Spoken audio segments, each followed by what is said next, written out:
Only বা alone যুক্ত affirmative সেন্টেন্সকে কীভাবে নেগেটিভে রূপান্তর করতে হবে আজকে আমরা সেই বিষয়টা শিখব।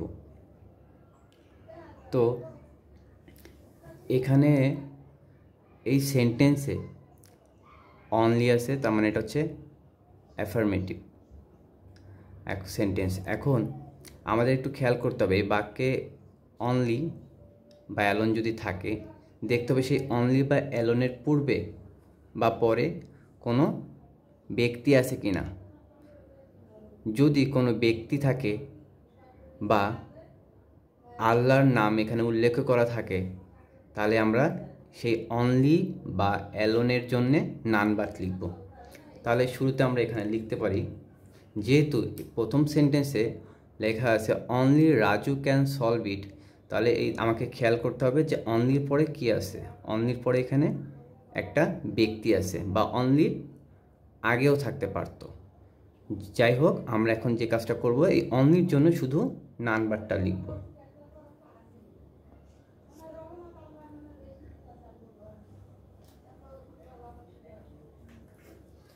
অনলির জন্য আমরা লিখব নানবাট, নানবাট। অনলির জন্য নানবাট লেখা হয়ে গেল। এরপরে সেন্টেন্সের বাকি যে অংশটুকু আছে সেটা আমরা লিখে দিব।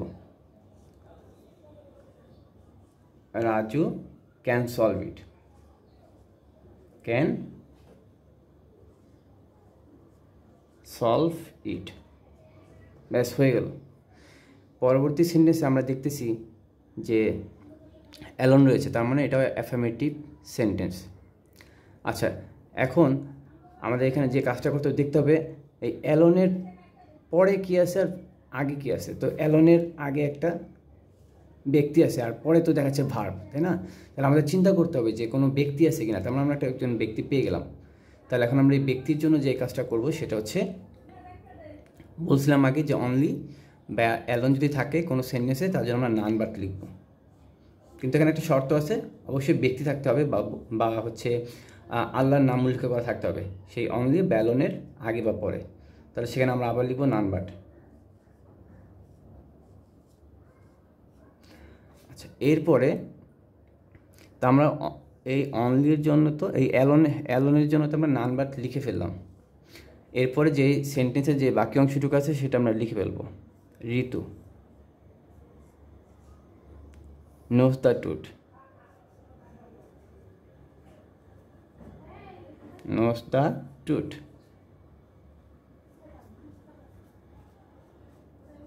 ব্যাস হয়ে গেল।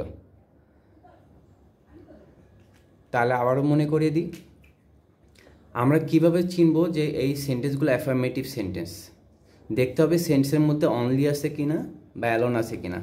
যদি কোনো সেন্টেন্সে অনলি বা অ্যালোন থাকে, তাহলে আমরা বুঝে নিব যে এটা অ্যাফার্মেটিভ সেন্টেন্স। তাহলে অ্যাফার্মেটিভ থেকে আমাদের বলবে সরাসরি নেগেটিভ করতে, কিন্তু বলবে না যে অ্যাফার্মেটিভ থেকে নেগেটিভ করতে। আমাদের বুঝে নিতে হবে যে সেন্টেন্সটা কী সেন্টেন্স। জাস্ট আমাদের বলা থাকবে যে এই সেন্টেন্সটাকে নেগেটিভ করো। তাহলে সেই ক্ষেত্রে আমরা কী করব, আমাদের চিনে রাখতে হবে যে সেন্টেন্সে অনলি বা অ্যালোন আছে কি না। যদি সেন্টেন্সে অনলি বা অ্যালোন থাকে, তাহলে সেখানে আমরা কীভাবে নেগেটিভ করবো সেটা আমরা দেখে নিছি। তারপর আবার শুরুতে আবার বলে রাখি, অনলি বা অ্যালোন থাকলে তার জন্য আমরা নানবাট লিখব। আর এই যে অ্যালোনটা, এখানে কিন্তু অ্যালোনটা মাঝখানে ছিল ঋতুর পরে। আমরা যে কাজটা যদি মাঝখানেও থাকে, অ্যালোন যদি মাঝখানেও থাকে, তারপরেও আমরা কী করব, এই নানবারটা সামনেই লিখব। কিন্তু অনলির ক্ষেত্রে অনলি সামনে থাকলে সামনে লিখব, আর যদি অনলি সামনে না থেকে যদি আশেপাশে থাকে বা মিডল পয়েন্টে থাকে অনলি, সেই মিডল পয়েন্টে আমরা নানবারটা লিখব। এই কথাটা একটু খেয়াল রাখতে হবে সবার জন্য।